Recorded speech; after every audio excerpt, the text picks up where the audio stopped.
Hi everyone, welcome back to English 229. This is our class for December 7th, where we are talking about The Exorcist.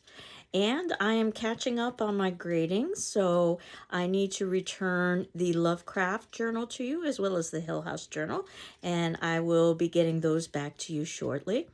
Journal number 7, which is our final journal for the semester, is on The Exorcist, and that's due on the 14th, which is a Wednesday. And The Exorcist is quite iconic, not only as a text, but perhaps even more so as a film. In fact, it was the first horror film that was nominated for Best Picture at the Academy Awards. And it actually had 10 Academy Award nominations. It won for Sound and Best Adapted Screenplay. Now, the author of the text, William Peter Blatty, he worked very closely with the director, William Friedkin, when they were putting together the film. So there are a good number of similarities. And I think I might have mentioned last class that the film tries to deliberately disorient the viewer by utilizing things such as subliminal techniques, both visually as well as orally. They also will play with volume, so sometimes it'll be very quiet and sometimes it'll be very loud and jarring. Obviously, they utilize some very clever special effects that I think still hold up today. And the reviews call this piece a supernatural mystery story, which I think is a good way of thinking about The Exorcist. Again, so many times we've talked about how Poe is credited with creating the modern day mystery story. And also the idea of the fact that the title is about the exorcist, not necessarily the possessed girl. And audiences ultimately will focus on Regan and what Stephen King talks about, the gross out factor. But I think that if we were to view this from the lens of the inner demons that these characters are suffering from, that we have a much more interesting text. Now, that said, wasn't necessarily easy finding the film version on for free online. I was able to find the extended director's cut rather than what was originally shown, where they cut about, let's say, 15 minutes or so because mostly of length, though there was one scene that they considered to be too graphic that we can talk a little bit about in the following classes. In my opinion, it's not nearly as graphic as some of the scenes that remain in the film, and the film is known for being graphic. In fact, it earned, I believe I mentioned this, an X rating in Boston, just to give you an idea. And I had left you with watching a documentary to get a sense of the kind of hysteria that this film generated. So, in terms of watching the film, I'm going to ask you to watch up to minute 31:07. That's at the point where the film begins to transition into its graphic nature. So you can watch the first 31 minutes, and there's nothing there that's too horrific in terms of visuals.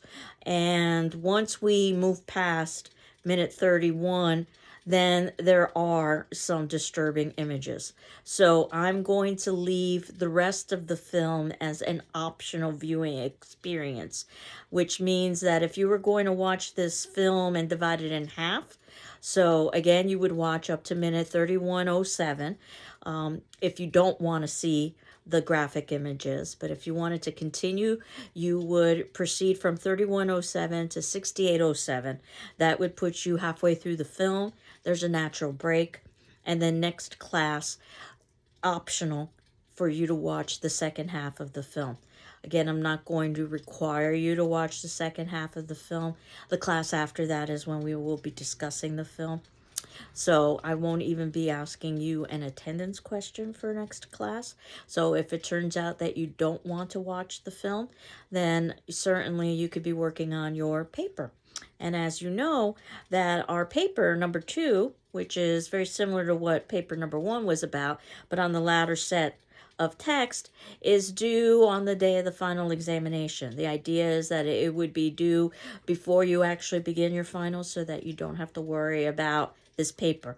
And it turns out that I made an error on the syllabus, that our final exam is Wednesday, December 21st.